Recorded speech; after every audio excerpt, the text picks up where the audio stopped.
ለኛ ደግሞ የወረደልን ምንድነው? ቁርአን ይባላል። እሱ እኛ የምንተዳደርበት መጽሐፍ ነው። እሱ አለ። እሺ በቃ ተረድቻለሁ በትንሹ። ያንን አስረዳኝ። መጀመሪያ የጠየቁት ጥያቄ የትኛው ምን እኮ እንጨምርልክ? የጠየቁት ጥያቄ ላይ ስለ መጀመሪያ ስለ እስልምና ማወቅ ፈልጋለሁ ብዬ ጥያቄ ጠይቄ ነበር። እያስረዳኝ ነበር። አዎ በቃ እስልምና ማለት እንደነገርኩክ አንድ ፈጣሪ ያለ እሱን የምትገዛበት መንገድ ነው እንደነገርኩ ማለት ነውና ያ አምላክ ያ ፈጣሪ የተለያዩ ነቢያቶችን ወደ ምድር እየላከ እነዚህ ነቢያቶች ደግሞ ያንን አምላክ ወደ መገዛት በቃ የሰው ልጆችን ሲጣሩ ነበሩ። በዚህ ዘመን ደግሞ ለዚህ ትውልድ ነብዩ መሐመድ ወደ አምላክ ይጣራሉ ማለት ነው። አላህ ልኳቸው አላህን በዚህ መንገድ ተገዙት ምናምን እያሉ ጥሪ ያቀርባሉ። እሳቸው ደግሞ ከአላህ መለኮታዊ መጽሐፍ ተሰጥቷቸዋል። በቃ ለኛ የምንተዳደርበት አላህን እንዴት መገዛት እንዳለብን የምንረዳበት ማለት ነው። እና ሙስሊሞችኛ የምንተዳደርበት መጽሐፍ ሐዲስና ቁርአን ይባላል። ቁርአን ማለት የአምላካችን ቃል ነው። ሐዲስ ማለት ደግሞ ሐሳቡ የአላህ ነው፣ ንግግሩ ደግሞ የነብዩ መሐመድ ነው።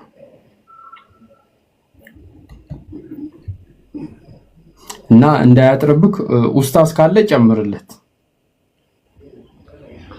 አዎ አይት የተለያየ ጥያቄ በአንድ ስለሚጠይቅ መልስ ለመስጠት አያመችም እና አንድ ስፔሲፊክ የሆነ ጥያቄ ጠይቀንና ከዛ እሱን ጥያቄው ላይ በደንብ እናደማዋለን ማለት ነው። ጥርስና ምላሱን የነቀስንና እያደማን በደንብ እናየዋለን ኢንሻአላህ። ስለ ቁርአን አመጣጡን እስቲ አስረዳኝ። ቁርአን የአምላካችን የአላህ ንግግር ነው። ሱረቱ ተውባ ምዕራፍ 9 ቁጥር 6 ላይ ከአጋሪዎች አንዱ ጥገኝነት የሚጠይቅ የአላህን ቃል እስኪሰማ የአላህን ንግግር እስኪሰማ ድረስ አስጠጋው ይላል። ስለዚህ ቁርአን የአላህ ንግግር ነው። ሱረቱ ሁጁራት ምዕራፍ 49 ቁጥር 13 ላይም እናንተ ሰዎች ሆይ ከወንድና ከሴት ፈጠርናችሁ እያለ አምላካችን አላህ ይናገራል ማለት ነው። ሱረቱ ጣሃ ምዕራፍ 20 ቁጥር 14 ላይ እኔ አላህ ነኝ ከኔ ሌላ አምላክ የለም እያለ ይናገራል። አምልኩኝ እያለ የሚናገር ሪሊ የሚናገር ከላሙ ሲፋ ያለው የመናገር ባህሪ ያለው አንድ አምላክ አለ ማለት ነው። ስለዚህ የዛ አንድ አምላክ ንግግር ነው ቁርአን ሙሉ ለሙሉ ማለት ከሱረቱ ፋቲሃ እስከ ሱረቱ ናስ ያለው የአምላካችን የአላህ ንግግር ነው ማለት ነው። ስለዚህ ቁርአን የአላህ ንግግር ነው። በመላእክቱ ጅብሪል አማካኝነት ኢንስትሩመንት ሆኖ እንትን ያለው የተወረደው ለረሱል ሰለላሁ ዐለይሂ ወሰለም ነው። ከዛ በኋላ ወደ 48 የሚደርሱ ጻፊዎች ነበሩት፣ የቁርአን ጻፊዎች አሉት። እና ይሄንን ነው ስለ ቁርአን ያለው ነገር ማለት ነው በጥቅሉ። ሐዲስ ደግሞ የረሱል ሰለላሁ ዐለይሂ ወሰለም ንግግር ነው። መልእክቱና ሐሳቡ ያላህ ነው። በማንኛውም ነገር ሱረቱል አሽር ምዕራፍ 59 ቁጥር 7 ላይ መልእክተኛ የሰጣችሁን ነገር ተቀበሉ፣ የከለከላችሁን ነገር ተከለከሉ አሉ። ረሱል ሰለላሁ ዐለይሂ ወሰለም በራሳቸው ቋንቋ፣ በራሳቸው ዘይቤ፣ በራሳቸው ሙዳይ ቃላት ሐሳቡን ሲያብራሩት ያ ነገር ሐዲስ ይባላል ማለት ነው። ሐዲስና ቁርአን ልዩነቱ ምንድነው? ቁርአን የአላህ ንግግር ነው። ሐዲስ የረሱል ሰለላሁ ዐለይሂ ወሰለም ንግግር ነው። አላህ ለረሱል ሰለላሁ ዐለይሂ ወሰለም የሰጣቸው ተአምር ነው ቁርአን። ሐዲስ ግን እንደዛ አይደለም። ቁርአን በእያንዳንዱ ሐርፍ ላይ 10 ሐሰናት አለው፣ አጅርም አለው፣ የአምልኮ ክፍልም ነው በመቅራቱ። ሐዲስ ግን በማንበቡ አጅር የለውም፣ ግን ውስጥ ባለው ኮንቴንት እና በመተግበራችን አጅር እናገኝበታለን ማለት ነው። እንደዚህ ወደ 13 ልዩነቶች አሉት ቁርአንና ሐዲስ ማለት ነው። እንግዲህ አሁን ሁለት ጥያቄ ጠየቀኝ ማለት ነው።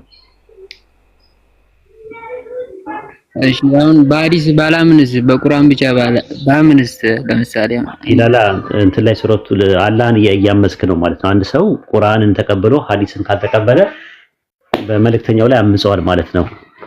ሱረቱ ኒሳ ምዕራፍ 4 ቁጥር 59 ላይ የሚያጨቃጭቅ ነገር ሲኖር ወደ አላህና ወደ መልእክተኛው መልሱት ይላል። ወደ ቁርአንና ወደ ሐዲስ መልሱት ብሏል አላህ ማለት ነው። ስለዚህ መልእክተኛው ይዞት የመጣውን ነገር ካልተቀበልን አንድ ሰው በመልእክተኛው ላይ አምፀዋል ማለት ነው። በመልእክተኛው ላይ ካመፀ ደግሞ ሙስሊም አይደለም ማለት ነው። ቁርአንና ሐዲስን ለ1400 ዓመት ረሱል ሰለላሁ ዐለይሂ ወሰለም ከመጡበት ጊዜ ጀምሮ እስካሁን ድረስ ያሉ ሰዎች ቫስት ማጆሪቲው ወይም ሜንላይን ኢስላሚክ ኡማ ተከትሎ ነው የመጣው ራሱ ማለት ነው። ስለዚህ አሁን አንድ ሰው ተነስቶ ቁርአን እቀበላለሁ ግን ሐዲስን አልቀበልም ቢል አይችልም ማለት ነው። ለምን? ረሱል ሰለላሁ ዐለይሂ ወሰለምና ያመጡት ሐዲስ ስፔሲፊኬሽን ነው። ቁርአን ደግሞ እንደ ማስተር ፕላን ነው። ልክ እንደ አንድ ህንጻ ላይ ስትሰራ ማስተር ፕላኑ ዝርዝር ነው ራሱ ማለት ነው። ለምሳሌ ኤግዛምፕል ሰላት ስንት ጊዜ ነው በቀን የሚሰገደው? ሙስሊሞች የሚሰግዱ ስንት ጊዜ ነው? 5 አምስቱም ወቅት ሰላቶች ቁርአን ላይ አሉ። አላህ ሱረቱ ፈጅር ፈጅር ይለናል፣ ዙሁር፣ አስር፣ መግሪብ እና ኢሻ እያለ ይናገራል በቁርአን ላይ። ግን ሰላቱል ፈጅር ስንት ረካ አለው? ለምሱ ስንት ረካ አለው? 2 አለው። ሰላቱል ዙህር ስንት አለው? 4 አለው። መግሪብ 3 ነው። አሁን ይሄንን ቁርአን ላይ አታገኝም። ዝርዝሩን ስፔሲፊኬሽን የምታገኘው የት ላይ ነው? ሐዲስ ላይ ነው የምታገኘው ማለት ነው። ዝርዝሩና አፈጻጸሙ ማለት ነው። ይሄ ነው የሚያሳየው። ስለዚህ ከዚህ አንፃር እንረዳዋለን እናስረዳዋለን ማለት ነው። አንድ ጥያቄ ድገም። እሺ በቃ መርቀልን አንድ ኢየሱስ በብዛት ማለት ስለ ነብዩ ነው የበለጠ የሚወራው እና ኢየሱስ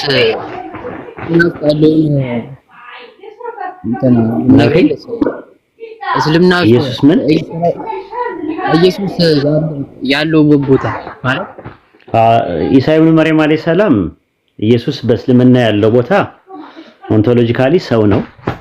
ሰው ሆኖ ግን በድንግልና የተወለደ በድንግልና የተጸነሰ ነው። አላህ ሰዎችን ሲፈጥር በአራት አይነት መንገድ ፈጥሯል። የመጀመሪያው ያለ ወንድ ያለ ሴት የፈጠረው አደም የሚባል አለ። ከዛ የሱ ተቃራኒ ደግሞ አለን እኛ ከወንድና ከሴት የተፈጠርነው ማለት ነው። ከዛ ደግሞ ሐዋ የምትባላለች ከወንድ ነው የተፈጠረችው ግን ያለ ሴት ነው የተፈጠረችው እና የሐዋ ተቃራኒ ይጠበቅ ነበረ ከሴት ያለ ወንድ የሆነ ማለት ነው። ስለዚህ ኢሳ ኢብኑ መርየም አለይሂ ሰላም ሲመጣ ከሴት ያለ ወንድ ተፈጠረ ማለት ነው። ኦንቶሎጂካሊ ሰው ነው። ነገር ግን ከኔና ካንተ የሚለየው እሱ ነብይ ነው፣ መልእክተኛ ነው፣ መሲ ነው። አይሁዶች የሚጠብቁት የነበረው መሲ ነው ብለን ነው የምናምነው። ከዛ በምድር ላይ ያለ ሽባ መተርተር፣ ዕውር ማብራት፣ ሙታን ማስነሳት የመሳሰሉ ነገሮችን አድርጓል። ከዛ በኋላ መጨረሻ ላይ ያው አድርጓል ማለት ነው። አሁን ደግሞ ኢንሻአላህ ወደፊት ደግሞ ይመጣል ብለን እንጠብቃለን ማለት ነው። ኢንሻአላህ አላህ ያምጣው እንዲመጣ እንጠብቃለን ማለት ነው። እየጠበቅነው ነው ያለው ነው ማለት ነው። ኢሳ ኢብኑ መርየም አለይሂ ሰላም ይመጣል፣ ከሰማይ ይመጣል። 2 መላእክቶች በቀኝና በግራ አጅቦት ይመጣል። በደማስቆ ፊተኛው በር ይመጣና ሲወርድ መሲሁል ደጃል የሚባለው ወይም አንቲክራይስት ሐሳዊ መሲህ የሚባል አለ። እሱን ይገድለዋል ማለት ነው። ከዛ ለ40 ዓመት ያክል በምድር ላይ ሰላምና ፍቅር ይሰፍናል፣ አንድነት ይመጣል። የሰው ልጆች በሃይማኖት ክፍፍል አይከፋፈሉም። አንድ ሃይማኖት ብቻ ነው የሚኖረው፣ ይሁን ኢስላም ነው። ይሄ ነው ያ ዘመን እንናፍቀዋለን እኛ ሙስሊሞች ማለት ነው። በኢሳ ያለን እንትን ይሄ ነው በጥቅሉ በግርድፉና በሌጣው። እሺ በቃ ተረድቻለሁ። ሌላ ጥያቄ ካለኝ እመለሳለሁ ኢንሻአላህ። እሺ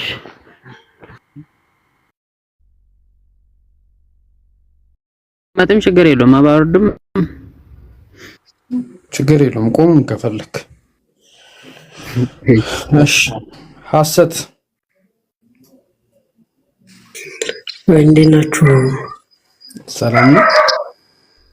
እግዚአብሔር ይመስገን ደህና ነኝ። የትኛው ቤተ እምነት ነው? እኔ ኦርቶዶክስ። እሺ ጥያቄ አለክ? ጥያቄ አለኝ። ከዛ በፊት ግን ዛራ ያለችውን ነገር ኤቪደንስ ልስማና ከዛ ጥያቄ እናቀርባለሁ። እዛ ላይ ጥያቄ ካላችሁ ልስማና ማለት ነው። ኦኬ እሺ፣ እሷ እስክታመጣለህ በቃ ከኔ ጋር እናውራ። ዛሃሩ ቅድም ያልሽውን ማስረጃ አምጪለት። እሺ መምህር ስለሚያውቀው ከሱ ጋር ይቀጥል። ምናልባት ጢሞቴዎስ 3:11 ላይ ያለውን ከሆነ ከኡስታዝ ጋር ቀጥል። እሺ ኡስታዝ አሉ ወይ መች ቦታ አይደለም ሰላም ብያለሁ። ማስረጃውን በኋላ ላይ ታመጣለታለች። አንተ ቀጥል። የሆነ ቴዎሎጂካል ነገር አቀጥሉ።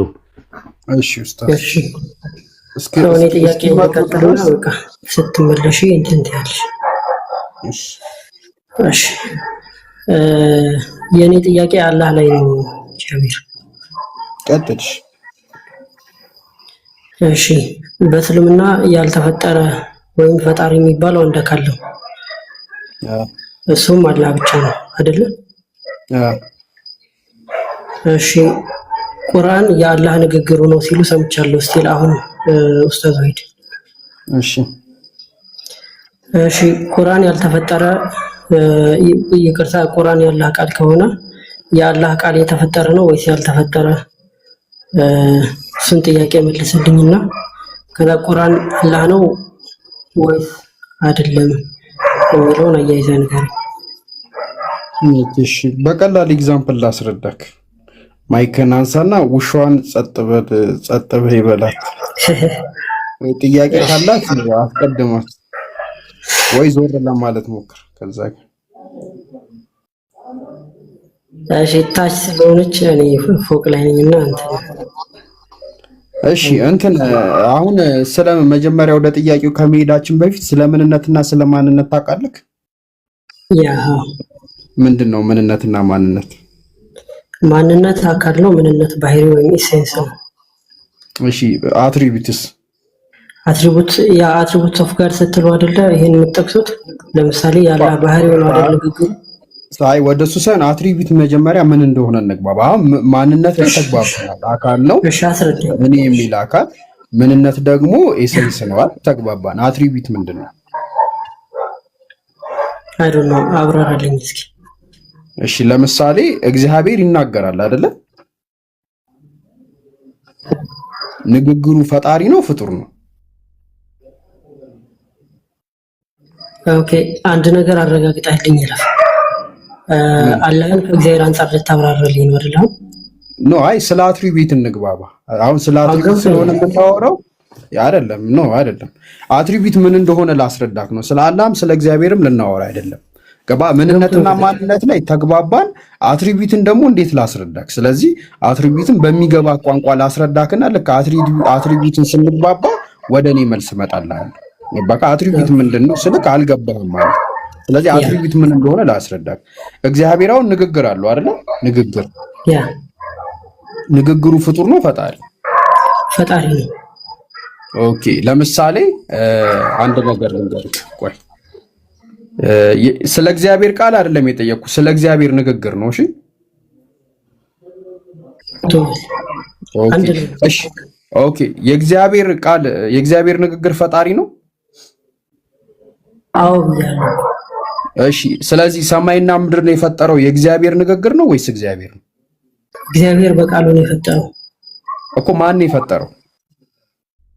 እግዚአብሔር በቃሉ እኮ። እግዚአብሔር ነው የፈጠረው፣ ቃሉ አልፈጠረም።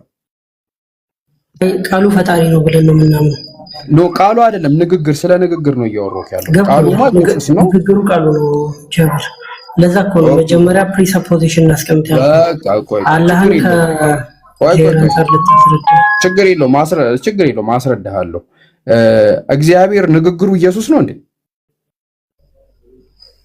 አዎ ኢየሱስ ነው። ንግግሩ አዎ ንግግሩ ቃሉ ነው እያልኩ ነው ጀብር። ኖ እኔ ያልኩት እንትን ውሻዋን እንትን በላት አንዴ፣ እሷን አስተካክላትና ተረጋግተን እናወራ። ከእናንተ አንፃር የምታምኑትን ብቻ አስቀምጥልኝ። ይሄን ስትረዳው ይሄን ተረድተህ ካላለፍክ መቼም የኛን አትረዳውም። ምክንያቱም ያው እንትን የኛን የምናመልከውን አምላክ ወደ ስላሴ ለመውሰድ በጣም ነው እንትን የምትሉት። ስለዚህ ተረጋጋና ጀብር። ስለዛ በቃ ላስረዳህ አልችልም ነው አይደል? ስለዛ ላስረዳህ አልችልም ነው በቃ ባጭሩ አይደል? ነው አይደለም ካልሆነ ስለዚህ እሺ ይሄማ ምን መሰለህ፣ በእኛ ምናምነው አምላካችን አለ፣ ምንነትም ማንነትም አለው፣ አትሪቢዩቶች ደግሞ አሉት። ንግግር፣ የመስማት፣ የማየት፣ እነዚህ ባህሪያቶች ናቸው። ገባ? ባህሪያቶቹ ደግሞ የእሱ እስከሆኑ ድረስ ከሱ በፊት ከሱ በኋላ የሚባል ነገር የለም። ገባ አይደል? ለዘመናቸው ቁጥር የለውም። በቃ ላይ ከአላህ ጋር የነበሩ ናቸው አትሪቢዩቶች ላይ፣ ግን ከሱ አይነጠሉም፣ እሱም ደግሞ አይባሉ። ይሄ አትሪቢዩት ይባላል። ባይ ነው በቃ መልሳችን ባጭሩ ማለት ነው። ኦኬ ከሱ አይነጠልም ቢኮዝ ባህሪው ስለሆነ። አዎ ከሱ አይነጠልም፣ እሱም አይባልም። እሱም አይባልም ጭራሽ። አዎ እንዴ የአላህ ቃል አላህ አይባልም። የአላህ ቃል አላህ ካልተባለ ምንድነው የሚባለው? የአላህ ከአላህ የሆነ ቃል አይደል? የአላህ እኮ አይነጣጠልም ተባልን አይደል? እሺ ችግር የለውም ከእርሱ የሆነ ይላል። ችግር የለውም ቁርአኑ ራሱ አይደል? አይ ቲንክ ሱረቱል መርየም አይደለም። ቆይ እሱ ሌላ ነገር ነው። እሱ ሌላ ነገር ነው። ስለ አትሪቢዩት እንጨርስ። እሺ አንድ አዳምጠኝ። ሰው ጥያቄ ምንድነው? ከአላህ የሆነ ወይም መገኛው አላህ ይሆንና ከአላህ የሆነ ምንድነው አትሪቡት ወደ እሱ ደግሞ እሱ ሌላ ፖይንት ነው። እሱ ሌላ ደገምኩት ነው አይደለም። እኔ እሱን አላልኩም። ቆይ ላምጣ። እሺ ስለዚህ ከአላህ አይደለም የሚገኘው ንግግሩ ከአላህ አይደለም የሚገኘው አይደለም። መጀመሪያ ስማይማ ልንገርህ፣ አትሪቢዩትና ሌላ ነገር እየቀላቀልክ ነው። ለምሳሌ አንድ ጥያቄ ልጠይቅህ። እግዚአብሔር ቃል አለው አይደለ? እሺ ቃል አለው። ፈጣሪ ነው ቃሉ ብለኸኛል። አዎ። መጽሐፍ ቅዱስ የእግዚአብሔር ቃል ነው? መጽሐፍ ቅዱስ የእግዚአብሔር ቃል ነው ወይ? በትክክል አዎ። ፈጣሪ ነው? እሱን እንለያለን። አየህ አሁን እኮ አስረዳኝ። በቃ አሁን ይሄን ስትረዳው እሺ የእግዚአብሔር ቃል ነው ስንልኛ መጽሐፍ ቅዱስን ከእግዚአብሔር የተሰጠን መልእክት ነው እያለ ነው ማለት ሰዎች የጻፉት ማለት ነው እኮ። መልእክቱ የእግዚአብሔር ቃል ነው ወይስ አይደለም? ነው ትክክል ነው። ነቢያትም የሆኑ ቅዱሳን ሰዎች ከእግዚአብሔር ሰምተው ወይም እግዚአብሔር ነግሯቸው የጻፉት ነው ብለን እናምናለን። ስለሱ ጽሑፍ አይደለም ፈጣሪነትን የምንሰጠው፣ ስለ አካላዊው ቃል በዮሐንስ ወንጌል ምዕራፍ 1 ቁጥር 1 ላይ ስለተጠቀሰው እኔ ስለሱ ቃል አይደለም የጠየቅኩ። እኔ የጠየቅኩ ስለዚህ ነው ቃል ያ እምነቴን እያብራራሁ ስለሆነ እኮ አሁን ምን መሰለህ እያብራራሁ ያለሁት እምነቴን ስለሆነ ነው እኮ። ስለ አካላዊ ቃል አይደለም ይሄኛው ቃል ስለ አካላዊ ቃል ፈጣሪ አይደለም። ስለዚህኛው ከሆነ እሺ ይሄኛውን ፈጣሪ አንልም። ምንድነው? ፍጡር ነው? አይ ፍጡርም አንልም። ምንድነው ታዲያ? ምንም ፈጣሪም ፍጡርም አንልም። ይሄንን ቃል ነቢያት የጻፉትን ማለት ነው። ኦኬ ስለዚህ ፍጡርም አይደለም ፈጣሪ ታዲያ ምንድነው? ነቢያት ከእግዚአብሔር ሰምተው የጻፉልን የተቀደሰ ጽሑፍ ብቻ ነው ምንድነው እኮ። ፈጣሪ ነው ፍጡር? መጽሐፉ ነው የተጻፈው ነው ቃሉ የእግዚአብሔር ቃል ያልከው መጽሐፍ ቅዱሱ ፍጡር ነው ፈጣሪ? እሺ እንደዛ ከሆነ ከባህሪ አንፃር ከሆነ ቃሉ ንግግሩ ማለት ነው የባህሪው ከሆነ እሱ ፈጣሪ ነው አልኩኝ። ስለሱ አይደለም መጽሐፍ ቅዱስን ስጠይቀኝ እሺ ላጥራለህ ስለ ቃሉ ስለ ባህሪው ስለ እግዚአብሔር ንግግር ከሆነ የምትጠይቀኝ እሱ አዎ ፈጣሪ ነው። በእጄ ስለያዝኩት ስክሪፕቸር ስለ ወረቀቱ ላይ ስለሰፈረው ቃል ከሆነ የምትጠይቀኝ እሱ ደግሞ ንግግር ነው። ፈጣሪ ነው ፍጡር? ፈጣሪ ነው። ኦኬ መጽሐፍ ቅዱስ ፈጣሪ ነው አላልኩም። እሱ ፈጣሪ ነው አንልም። የእግዚአብሔር ንግግር ብቻ ነው፣ መልእክት ነው እኮ። ምንድነው እኮ ንግግሩ ምንድነው? ፈጣሪ ነው ፍጡር ነው? ፈጣሪም ፍጡርም አይደለም እኮ። ምንድነው? እሺ ከባህሪ አንፃር ከሆነ ከባህሪ አንፃር አይደለም። ንግግሩ ምን እንደሆነ ንገረኝ። እሺ በደንብ አዳምጠኝ። ንግግሩ ማለት ነቢያት ምንድነው? ነቢያት ያስተላልፉልን ብቻ ከሆነ እሱን ፈጣሪም ፍጡርም አንልም። ጀስ መልእክት ነው እኮ። ምንድነው? ፍጡርም ካልሆነ ፈጣሪም ካልሆነ ምንድነው? ንግግር ነው፣ መልእክት እኮ። መልእክቱ ምንድነው? ንግግሩ የእግዚአብሔር ንግግር ምን? እሱ ባህሪው ፈጣሪ ነው እኮ። ገባኝ። ባህሪው ይማ ልንገርህ። አሁን አንድ ነገር ልንገርህ። አንተ ኦርቶዶክስ ነህ። በኦርቶዶክስ ሃይማኖት ዝርወ ቃልና አካላዊ ቃል የሚባል አለ አይደለ? አካላዊ ቃል ማለት ኢየሱስ ነው፣ ፈጣሪ ነው። እናውቃለን እንደዛ እንደምታምኑ። ልክ ነኝ? ትክክል። ዝርው ቃል ሲሆን ደግሞ ጀስ ጽሑፍ ብቻ ነው ማለት ነው እኮ። እሱ ምን ፈጣሪ ነው ፍጡር ነው? እሱን ፈጣሪ አንልም አልኩኝ። ፍጡርስ ይባላል? ፍጡርም አንልም። ለምንድን ነው ፍጡሩም ፈጣሪም የማይባለው? ጀስ የተጻፈ ነገር ስለሆነ ንግግር ነቢያት የሰሙት ስለሆነ ብቻ። ኦኬ ለምሳሌ የተጻፈ ነገር ከሆነ ያልተጻፈበት ጊዜ አለ አይደል? ነቢያት የሰሙት ጊዜ ሳይሰሙ ጊዜ አልነበረም አይደል? የሰሙት ያ ድምጽ ነበረ። ነበረ። የሰሙት ያ ድምጽ ፈጣሪ ነው። ኖ አይደለም። እሱ አሁን እነሱ የሰሙት ድምጽ ከመስማታቸው በፊት ነበረ። ኦኬ ስለዚህ ፍጡር ነው ፈጣሪ? ፈጣሪ። ኦኬ ይሄ የመጽሐፍ ቅዱሱ ቃሉ ፈጣሪ ሆነ። እኔ አሁን የሚናገረውን አይደለም ያልኩ፣ የተነገረውን ንግግር ነው እየጠየቅኩ ያለው። ድምፁ ከባህሪው አንፃር ፈጣሪ ነው። ኦኬ ስለዚህ መጽሐፍ ቅዱስ ነው ማለት ነው። መጽሐፍ ቅዱስ ምንድነው? ፈጣሪ ነው ማለት ነው። ኦኬ መግባባት ካልቻልን ችግር የለውም እዚህ ጋር ማቆም እንችላለን። ናይ መጽሐፍ ቅዱስ ፈጣሪ ዞሮ እዛው ከሆነ ማለት ነው። በቃ አንድ ደግሞ ልጨምርልክ እንድንግባባ አትሪቢዩት በደም እንትን ማለት አለባችሁ። እኔ እንዴት እንደምንግባባ አይገባኝም። አሁንም በደም ነው እንትን ያልኩክ ፈጣሪም ጥያቄን መልሰልኛል ማለት ነው ጃቢር አልገባኝ። ኖ አልመለስኩልም። ምን መሰልክም አንድ ነገር ልንገርክ። መቼ ነው መልስልኝ? ቆይ ልንገርክ። አርጎብኛ ትችላለህ? አልችልም። ኦኬ አሁን ለምሳሌ እኛ በአርጎብኛ እየተወያየን ብታገኘን ኖሮ አትገባም ነበር አይደል? ያ አማርኛ ያወራሉ እግባባለሁ ብለህ ስላሰብክ የሆነ ኮመን የሆነ ነገር ስላለ ነው የገባከው አይደል? ያ ስለዚህ እኔ እናንተ እንድንግባባ አሁን ስለምንነትና ስለማንነት ኮመን የሆነ ነገር አለን እንግባባለን። አሁን ደግሞ ስለ አትሪቢዩት ኮመን የሆነ ነገር ያስፈልገናል። ልክ እሱን ከተግባባን በኋላ ወደ ጥያቄ እንሄዳለን። ምክንያቱም ዝም ብሎ ለዛ ነበር አላህን ከእግዚአብሔር አንፃር ልታስረዳኝ ነው ወይ ስለ አይደለም ማለት ነው። አሁን ደግሞ ስለ አትሪቢዩት ነው እያወራን እንዴ። ቆይ እሺ አዳምጠኝ። አሁን ምንድነው የሚሆነው? መጽሐፍ ቅዱስ ንግግር ብቻ ነው ፈጣሪ አይደለም ካልኩ ቁርአንም እንደዛው ነው ልትለኝ ነው ማለት ነው። ለዛ ነው ከእግዚአብሔር አንፃር አላህን ልታስረዳኝ ከሆነ አይሆንም። ኖ ቆይ አሁን ራስህ ላይ ቁምና ነው ላቅልልልክ። አሁን ስለ አትሪቢዩት ነው እያወራን ያለነው። ይማ ማቴዎስ ወንጌል ምዕራፍ 3 ቁጥር 16 ላይ እንዲህ ይላል፣ ኢየሱስም ከተጠመቀ በኋላ ወዲያውን ከውሃ ወጣ፣ እነሆም ሰማይ ተከፈተ፣ የእግዚአብሔር መንፈስም እንደ እርግቡ ሲወርድ በእርሱ ላይም ሲመጣ አየ ይላል። እነሆ ድምፅ ከሰማይ ወጣ፣ ከሰማይ መጥቶ በእርሱ ደስ የሚለኝ የምወደው ልጄ ይሄ ነው አለ ይላል አይደለ? እዚህ ጋር የወጣው ድምፅ የማን ድምፅ ነው? እሺ የሚናገረው አብ ነው። የሚናገርበት ቃሉ እዚህ በምድር ተገልጦ በስጋ ተገልጦ የምናየው ጌታችን ኢየሱስ ክርስቶስ ነው። ይሄ ድምፁ ኢየሱስ ነው። ድምፁ የአብ ነው። ቃሉ ወይም ንግግሩ ግን የወልድ ነው። ኦኬ እዚህ ጋር ይሄኛው ስናብራራ ታውቃለህ?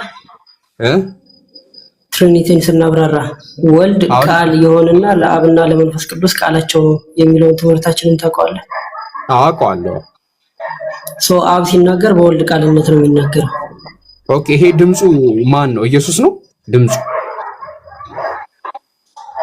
አይደለም፣ ተናጋሪው አብ ነው። የሚናገረው ግን በወልድ ቃልነት ነው። ኖ በማን ነው የሚናገረው ሲሆን ድምፁ ማን ነው? ድምፁ ማን ነው? ድምፁ የአብ ነው። ኖ የማን ነው? አይደለም ማን ነው? የማን ነው? አይደለም ማን ነው? ድምፁ ራሱን ችሎ ነው። አዎ ማን ነው? ኦኬ ትንሽ ረቀቅ ካላለብን ለመረዳት ማለት ነው። ማን ነው ከሆነ በማንነት ወልድ ነው። ኦኬ እዚህ ጋር ከአቡ አፍ ውስጥ ሲወጣ የነበረው ወልድ ነው። እሺ አሁን እሱ ትንሽ ረቀቅ ካላለብን ያልኩህ ተናጋሪው አብ ነው፣ የሚናገረው ግን በወልድ ቃልነት ነው። ድምፁ የማን ነው ከሆነ ከአብ የሚወጣ ነው። ኖ አይደለም። ይሄማ እኔ የጠየቅኩት ጥያቄ ማን ነው የሚያወራው በማን ነው የሚያወራው አይደለም። ይሄ ድምፁ ማን ነው አልኩህ፣ ወልድ ነው አልከኝ አይደለ? ያ ከአብ ውስጥ የሚወጣው ወልድ ነው ማለት ነው። እዚህ ጋር ከአብ ኦፍ ኮርስ ወልድ እኮ ከአብ ነው የሚወለደው። ኦኬ ስለዚህ እዚህ ጋር እንትን ኢየሱስ ክርስቶስ ወልድን ነበር ሲያወራ የነበረው። ኢየሱስ ክርስቶስ ወልድን ሳይሆን አብ ስለ ወልድ ወይም ስለ ልጁ እየመሰከረ ወልድ ነው አልከኛ። ይሄው ያ እኮ ስንት ወልድ ነው ያለው? አሁን ለምሳሌ የአብ ቃል አይደለም። ኖ አይ እዚህ ጋር ከሰማይ መጣ ወደ ስለ ልደተ ወልድ አንዴ ቆይ። ወልድ ከአብ መወለዱ ሲባል እንዴት እንደሆነ አንዴ ላስረዳ። አይ ቲንክ ሶ የምታውቀው መሰለኝ። ወልድ ከአብ ይወለዳል ስንል እሺ ወልድ ከአብ ይወለዳል ስንል በልደት ዘኢያልቅ ነው ወይም በማያልቅ ልደት ነው፣ መቋረጥ በሌለበት። ለምሳሌ ብርሃን ከፀሐይ ሲወጣ ልክ ከክበቧ መለየት ወይም መቋረጥ እንደሌለበት እንዲሁ ያለ መቋረጥ ወይም ያለ መለየት ይወለዳል። ስለዚህ የሆነ ጊዜ ተወልዶ ነበረ አይደለም እንትራችን። ዛሬም እስከ ግብሩ ሁሉ ጊዜ መወለድ ነው የወልድ ግብሩ። ኦኬ ከአብ ሲናገር የአብ ቃሉ ራሱ ጌታ ኢየሱስ ክርስቶስ ነው። መውለድ ድርጊት ነው። ግብር ኖ ድርጊት ክንዋኔ ነው። ክንውን ግብር ነው አልኩ፣ ስራ ማለት ነው። ኖ አይደለም። ድርጊት አሁን ለምሳሌ አንተ እያወራክ ነው፣ ማውራትክ ድርጊት ነው ወይ ክንዋኔ ወይ ደግሞ አክሽን ነው አይደለ? መሆን ማለት ነው በሌላ ቋንቋ ወይ ኩነት። አዎ። ስለዚህ አብ አሁን ለምሳሌ ወልድን የወለደበት ጊዜ አለ አይደለ? አዎ። ግን ልደቱ የማይቋረጥ ልደት ይባላል። የሆነ እንደ ሰውኛ የሆነ ጊዜ ተወልዶ የቆመ አይደለም። ኖ አይደለ። እኔ እሱን አይደለም የጠየቅኩ። መውለዱ ድርጊት ነው አይደለ? ያ አዎ፣ ግብር ነው። ልክ ነው። የተደረገ ነገር ነው ያደረገው ወይስ ያልተደረገ ነገር ነው ያደረገው? የማይቋረጥ ሁሌም የሚደረግ ነገር ነው። ኖ ድርጊቱ የተደረገ ነገር ነው ያልተደረገ ነገር ነው? የተደረገ ነው። የተደረገ ማለት ግን በኃላፊ ጊዜ የሚነገር ብቻ አይደለም። ማለት የሆነ ጊዜ ወልዶት ነበር የሚባል ፓስት ብቻ አይደለም። አብ ወልድን ይወልደዋል። ኦልሬዲ ከነበረ ታዲያ ወዴት ነው የሚወልደው? እሺ ልደቱ ልደት እያልቅ ስለሚባል ነው። ኖ አሁን ለምሳሌ ከእውነተኛ አምላክ የተገኘ እውነተኛ አምላክ ይባላል አይደል? ከመገኘቱ በፊት ነበረ? ከመገኘቱ በፊት ነበረ። ጥያቄው ራሱ ትክክል አይደለም። አስገኙ ባለበት ዘመን ሁሉ ተገኙ ስላለ ማለት ነው። አብ በነበረበት ዘመን ሁሉ ወልድ ደግሞ አለ እኮ። የተገኘው እኮ መገኘቱ አክሽን ነው አይደል? ድርጊት ነው አይደል? ያ እሺ። ከነበረ ወዴት ነው የሚገኘው? አይ ቲንክ በምሳሌ ላስረዳ። ለምሳሌ ብርሃን ከፀሐይ ይወጣል ሲባል አንድ ጊዜ ወጥቶ ከዛ በኋላ የሚቋረጥ ነው? ኖ ስለ አካል አይደለም እያወራን ያለው። ይሄ መቋረጥ የለበትም አይደል? ኖ ስለ አካል አይደለም እያወራን ያለው። አንዴ ቆይ፣ መቋረጥ የለበትም አይደል? ብርሃን ከክበቡ ሲወጣ መሀል ላይ ምናምን መቋረጥ የለበትም አይደል? የለበትም። እሺ። ያለ መቋረጥ ያለ መለየት ብርሃን ከፀሐይ ከክበቡ ይወጣና ምድር እንደሚደርስ እንዲሁ ወልድም ከአብ ሲወለድ ያለ መቋረጥ ያለ መለየት ነው ማለት ነው። ኦኬ። ስለዚህ ወልድ የአብ አትሪቢዩት ነው ማለት ነው። ወልድ የአብ አትሪቢዩት ባይ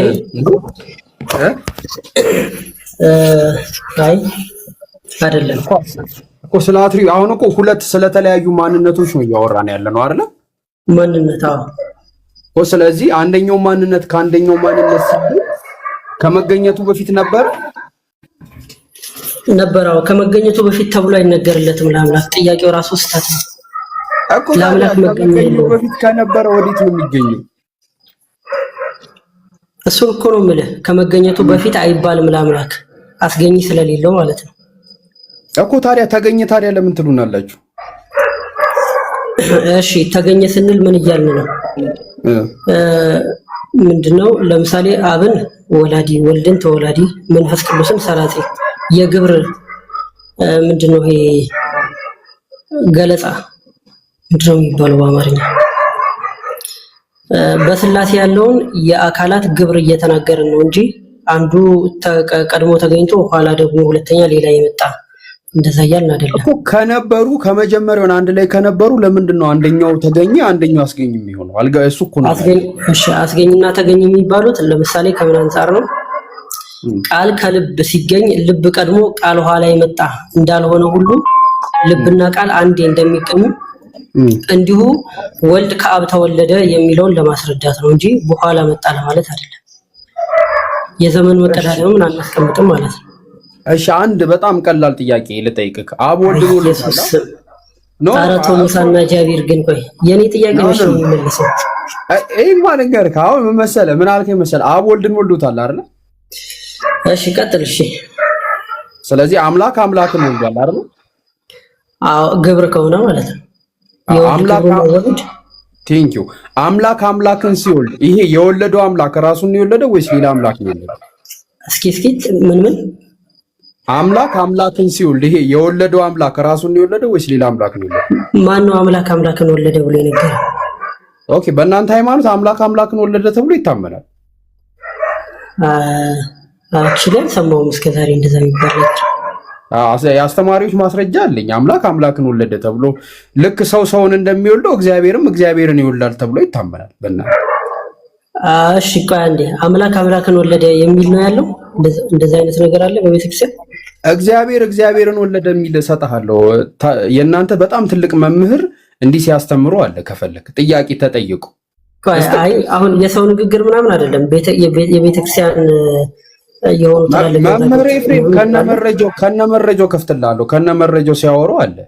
አይ አይደለም ዶክትሪናል ቡክ ላይ አለ እንደዛ የሚል ነገር ችግር የለውም አለ ከምን አንፃር እንደሆነ እኮ ከምን አንፃር እንደሆነ ምናልባት ሊብራራ ይችላል። አሁን አብን አምላክ ወልድን አምላክ ከማለት አንፃር ከሆነ ችግር የለብኝም እቀበላለሁ። ግን እናንተ የምታስቡት መንገድ ምናምን ላይሆን ይችላል በሚሉ ኤኒዌይስ ምን አሁን አምላክ አምላክን ከወለደ አምላክ አምላክን ሲወልድ ይሄ የወለደው አምላክ ራሱን የወለደው ወይስ ሌላ አምላክ ነው የወለደው? ይሄ ነው በቃ ቀላል። እሺ በአካል ልዩነት አለ፣ በኤሴንስ ተመሳሳይ ነው። ከእሱ አንፃር ሌላ አምላክ ነው የወለደው ወይስ ራሱን ነው የወለደው? ሌላ አምላክ ማለት አምላክ የምንለው አንድ ነው። ላይክ አምላክነት አንድ ነው። አምላክ እኮ ስለዚህ ገብቶኛል። አሁን አካል ነው መወለድ የሚነገረው ለአካል ነው እኮ። ይሄ አምላክ አምላክን ሲወልድ የተወለደው አምላክ የወለደው ነው ወይስ ሌላ ነው? አይ አይደለም። እኛ አንዱ አምላክ ስንል ምን እያልን ነው? እሱን ነው ማጥራት ያለብን። አንዱ አምላክ የምንለው እኛ ስለ ባህሪ ነው እያወራችሁ ያላችሁት። እሺ ስለ ባህሪ ከሆነ ባህሪ አንድ ነው እኮ ገባኝ። አንድ ከሆነ ያ ባህሪ ደግሞ አምላክ ነው አይደለም? ያ ባህሪ አምላክ ነው። ሰው መወለድና መውለድን ግን ለአካል ነው የምንሰጠው። የአካል ግብር ነው ወይም የአካል ስራ። አካሉ ምንድነው? አካሉ ምንድነው ማለት ምንነት የለውም? የአካሉ ምንነትም አለው። ምንነቱ ግን አንድ ነው አይደል? ምን ስንት ነው አይደል? አንዱ ኢሴንስ አምላክነት ነው። ኖ አንዱ አካል እነዚህ ሶስቱ አካሎች ምንነታቸው ምንድነው? ምንነታቸው አንድ ነው፣ አምላክነት። ኦኬ አምላክነት ከሆነ አምላክ አምላክን ወለደ አልከን። አምላክ አምላክን ከወለደ እኔ አላልኩም አልከን አትበለኝ። እሺ በቃ እሺ ልንገርህ። አምላክ አምላክን ወለደ ተባብለን ተስማማን አይደለ? እሺ ይሄ የወለደ አምላክ አለ፣ የተወለደ አምላክ አለ አይደለ? አዎ በግብር በአካላት ግብር ማለት ነው። ይሄ አካላት ግብር ነው። አዎ ስለዚህ ይሄ የወለደው አምላክ አምላክን ሲወልድ ራሱን የወለደው ወይስ ሌላ አምላክ ነው የወለደው? በቃ እሺ አምላክነት ምንነት ነው አለን። ሉክ አምላክነት ምንነት ነው። መወለድ ደግሞ መውለድና መወለድ ግብር ነው። እሱ ደግሞ ለአካላት የሚሰጥ ነው። ለአካላት ማለት ለአብ ለወልድና ለመንፈስ ቅዱስ ማለት ነው። ጥያቄው ራሱ የሚገናኝ አይደለም። መወለድ ለአካል ነው፣ ምንነት ደግሞ አንድ ነው። ኦኬ ስለዚህ አካልን ነው የወለደው ወይስ አምላክ አምላክን ነው የወለደው?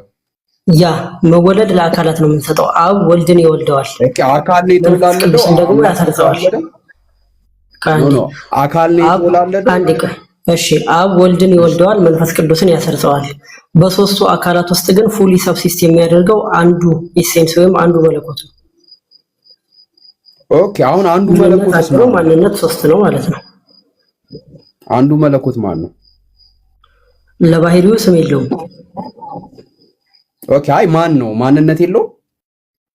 ለባህሪው ስም የለውም ማለት እግዚአብሔር እንላለን ያው እንላለን ሳይሆን ማን ነው? አይ ስሙ ሳይሆን በእንትን የለውም።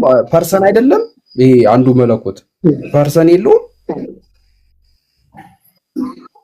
ምንነት ፐርሰንም አለው።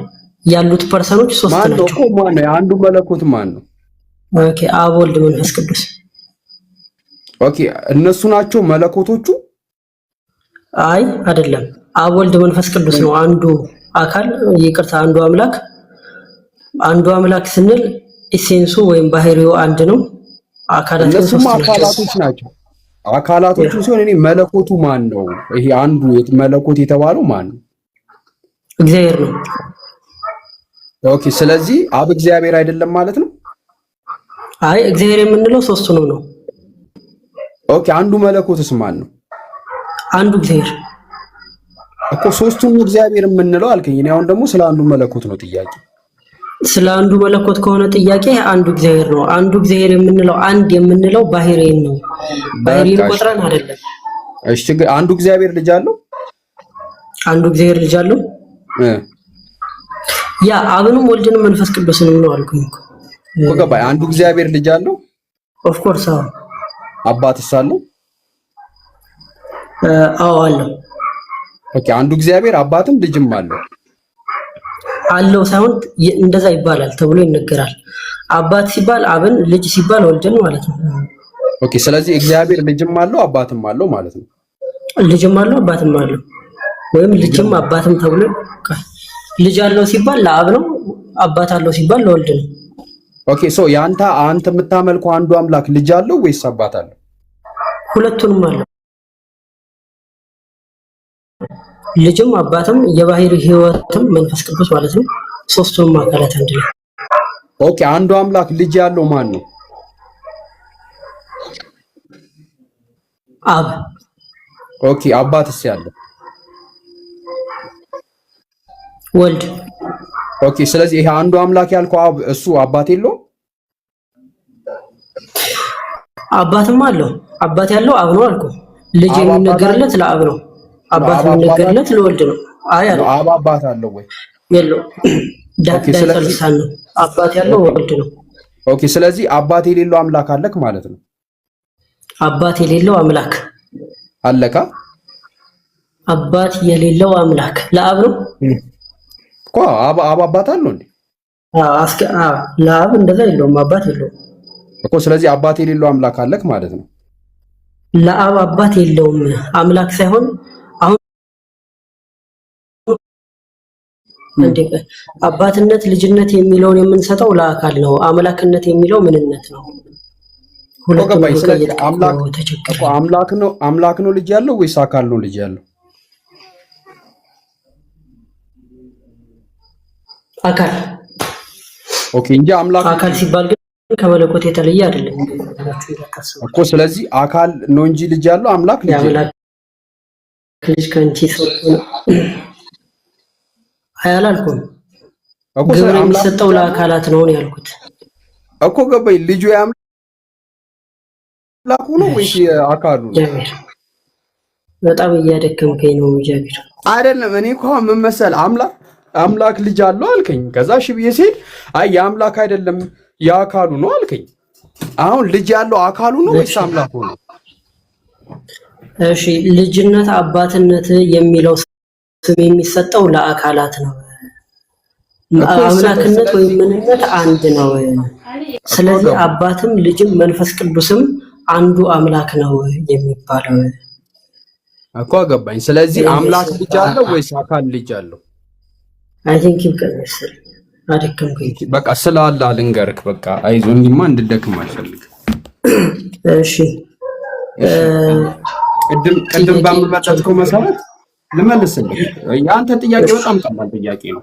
አምላካችን አላህ ምንነትም ማንነትም አለው። ማንነት ማለት እውቀት፣ ፍቃድና እስትንፋስ፣ እነዚህ ሶስት ነገሮች ማለት ነውና አምላካችን አላህ እኔ የሚለው የራሱ የሆነ ማንነት አለው። ምንነቱ ደግሞ አምላክ ነው። እነዚህ ሁለት ነገሮች አሉት።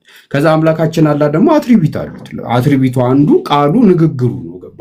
ንግግሩ ምንድነው? ዓለማትን የሚፈጥርበት የሚናገርበት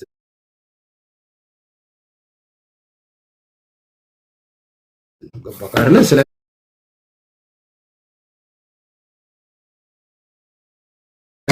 አምላካችን አላህ በቃሉ ሰማይን ምድርን ይፈጥራል። ለምሳሌ ገባካ? የሚፈጥረው አላህ ነው። በምኑ ነው የሚፈጥረው?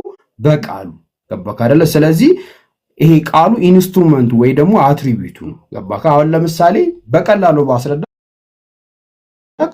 አንተ በምንክ ነው የምታወራው ሐሰት ሲገለጥ? እኔ ለአላህ ኤግዛምፕል ሊሆን አልችልም። ኖ አይ ስለ ቋንቋ ነው እያወራሁት ያለሁት። ቋንቋውን እንድትረዳው ነው። አንተ በምንክ ነው? እንደዛ ከሆነ ደግሞ ምንድነው የሆኑ ፕሪሰፖዚሽኖች ምናምን የምታስቀምጣቸው ጠይቃለሁ። ችግር የለውም።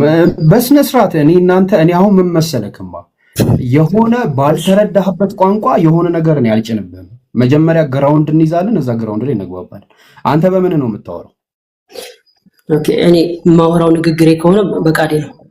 ኦኬ ቃልክ ነው የሚያወራው ወይስ አንተ ነው የምታወራው? እኔ በቃሌ። ኦኬ ስለዚህ ቃሌ ከኔ የተለየ ስላልሆነ ማለት ነው። ኦኬ ቃልክ አንተ ነው ወይስ ያንተ ነው? ቃሌ የኔ ነው። ኦኬ አንተ አይደለም? ከሰው አንፃር ከሆነ አይሆንም።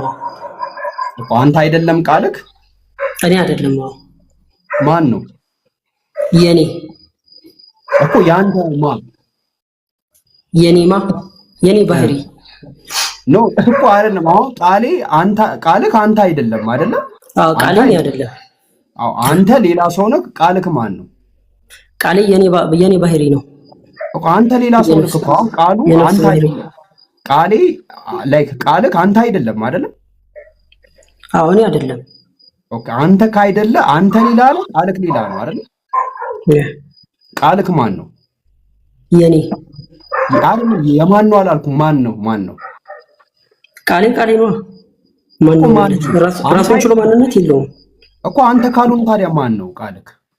እሺ ዝርው ቃል ስለሆነ ማንነት የለውም። እኔ ማለት የሚችል አይደለም እኮ። ታዲያ ማን ነው? አንተ ካልሆነ ማን ነው? እኔ ግራ ገባኝ።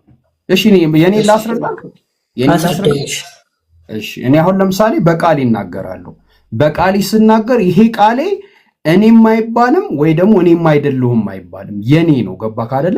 ባህሪ ወይ ደግሞ አትሪቢዩት ነው። እኔ የምጠቀምበት ነው። ገባካ? ለምሳሌ እጅ አለ ካለ አንዴ ቀጥል። እኔ ካልኩት ምንድን ነው የተለየ ሆነ አንተ ያልከው? አንተ አይደለማ ያንተ ቃል። ኦኬ ያንተ ቃል አንተ ነህ አይባልም። እንደሱ አንተም ነህ ካንተም አይደለም አይባልም። የኔ ነው። በጣም የምታሳዝኑት እመቤቴን አውቀህ ነው የምታዝገኝ። ጃቢር እያዛኩ አይደለም። ቃል አንተ አይደለም ስልክ አይደለም ማለት ነው።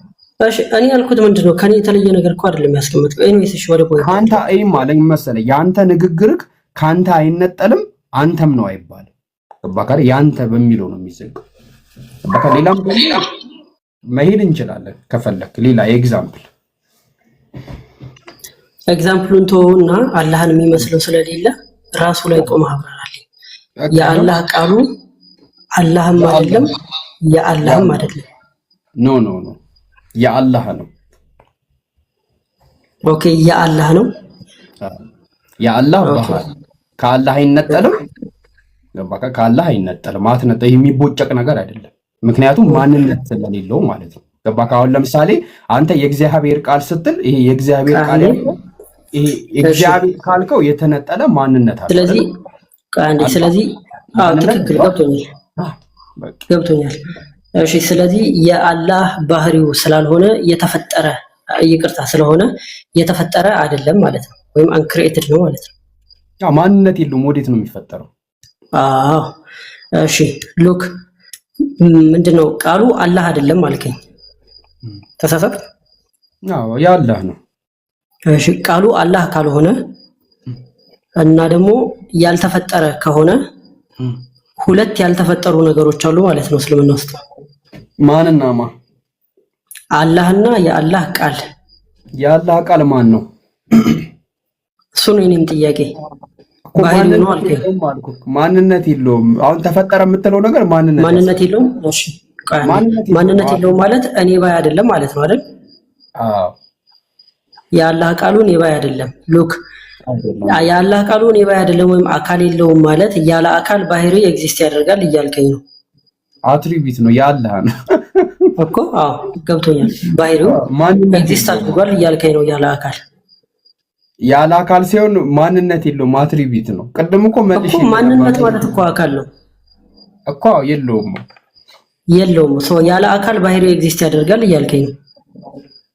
ኖ እንደዛ አይደለም ያልኩ። ለምሳሌ አንድ ነገር እሺ አካል አለው የለውም? አሁን ያለ አካል ባህሪ ኤግዚስት ያደርጋል። አትሪቢዩት ባህሪ አይደለም፣ አትሪቢዩት ግብረ ባህሪ የአላህ ግብረ ባህሪ ነው። አዎ ግብረ ባህሪ ማለት የባህሪ ስራ ማለት ነው። በዚህ አትሪቢዩት ባህሪ የሚገልጽ በባህሪው ሊያደርገው የሚችለው ባህሪ ራሱን የሚገልጽበት ማለት ነው። ለምሳሌ አምላክ ነው አይደል? ባህሪ የአምላክ እሺ ገብቶኛል። ግብረ ባህሪ ማለት እሺ ግብረ ባህሪ በሚለው እንሂድ። የአላህ ግብረ ባህሪ ማለት የባህሪው ስራ ማለት ነው። በባህሪው ሊሰራ የሚችለው ስራ ኖ አይደለም፣ ራሱን የሚገልጥ አንድ ነው። ትክክል ነኝ። ግብረ ማለት ስራ ማለት ነው። እሺ ግብረ ባህሪ ማለት የባህሪ ስራ ማለት ነው። እሺ ቀጥል። አይደለም የሚል ካለ እዚህ ላይ ምናምን ይቃወመኝ ካለ ቀጥል።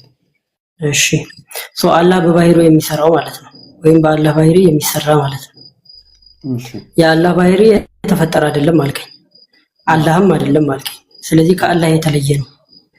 ከአላህ የተለየ ነው ማለት ምንድነው? እሺ ከአላህ የተለየ ማለት በተለየ አካል ኤግዚስት ያደርጋል እያልኩ አይደለም። ከአላህ የተለየ ነው ስል ያለ አካል ግን ኤግዚስት ያደርጋል ወይም ዘላለማዊ ነው። ለምን እንዲህ ካላችሁ አካሉ አይደለም ማለት ነው። ኤግዚስት ያደርጋል የምትለው ማንን ነው? እኔ እኮ አሁን ስለሆነ ነገር እያወራክ እኮ ነው። ግብረ ባህሪው እኮ ኤግዚስት ያደርጋል አትበላ። ኤግዚስት ያደርጋል ካልክ እኮ ማንነት እየሰጠክ ነው። እሺ አለ ወይም ነበር፣ ዘላለማዊ ነበር። ማን ነው የነበረው? ያለ ቃል እኮ ማንነት አለው። ማንነትማ የለውም አልከኝ እኮ። ከሌለው ታዲያ ወዴት ነው ታዲያ የምትሄደው? ሀቢቢ ና እስቲ ጥያቄም እኮ እሱ ነው። ያለ ማንነት ምንነት እንዴት ኤግዚስት አደረገ ነው? ምንነት አይደለም አትሪቢዩት አታውቅም እንዴ እኮ። እሺ ችግር የለውም። ግብረ ባህሪ አልከኝ እኮ በዛ ምን እንሂድ እኮ። አትሪቢዩት ምንነት ነው ማንነት ነው? ግብረ ባህሪ አልከኝ ምንነት ነው፣ የምንነት ስራ ማለት ነው ወይም በምንነት የሚሰራ ስራ። ችግር የለውም። አትሪቢዩት ምን ማለት ነው በአማርኛ ተርጉሙ? አይሮን ነው አለቀ። ያው እኮ በቃ አትሪቢዩት ማለት ምን መሰለክማ፣ አንድ ግብረ ባህሪ ነው አልከኝ ጃቢር እኮ። አንድ እንግባባ ነው። ካልተግባባን ችግር የለውም። አትሪቢዩት ወደሚለው እንመጣለን። ችግር የለውም። ገባክ አይደለ? ፐርሰን አለ፣ ኤሰንስ አለ። ታች ያሉት በጣም እየሰለቻቸው ነውና የሆነ ነገር እንትን ብለው ቀሉታ ነገር ምናምን ችግር የለውም። እንትን ምንድነው ኤሰንስ ምንድነው?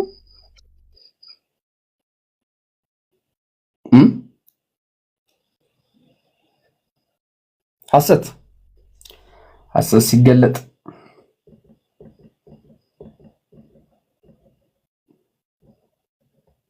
አይሰማም። ተቋርጣ እኔ ጋር አሰማለሁ።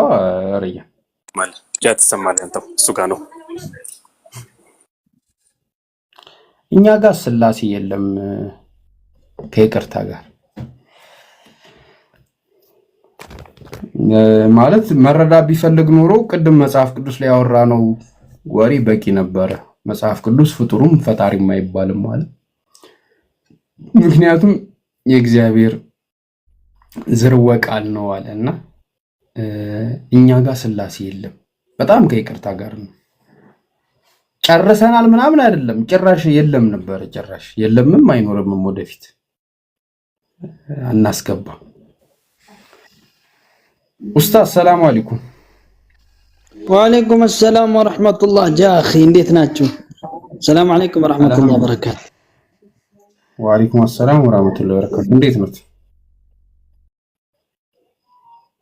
ላጃ ኡስታዝ ወሒድ እንዴት ናችሁ? ጀማል ኡስታዝ ጀማል ሁላችሁም ሰላም ቢያለው ጀሚዓን። ወአለይኩም ሰላም ወራህመቱላህ ወበረካቱ። ወለላሽ ኡስታዝ ቡኻሪ አህለን ወሰላም። አለያን አለ ኦጃ። እሺ ሐሳብ ካለ ቀጥለ። ቅድም እንትን እያልክ ስለ የቅድሙ ላይ ጸሎት ሃይማኖት ላይ ከአምላክ የተገኘ አምላክ ይላልና ከአምላክ የተገኘ አምላክ አለ ማለት ነው። አንዱ አምላክ አንዱን ያስገኘ አምላክ ነው። አንዱ ቅድም ፐርሰን ምናምን ለአካል ነው ምናምን ሲል ነበርና አዶን ነው። እኔ እንደዚህ አይነት ቴዎሎጂ ከየት እንዳመጣ አላውቅም። ዶክትሪናቸው ላይ እንደዚህ የለም። እነሱ የሚያምኑት ላይ ግን አካል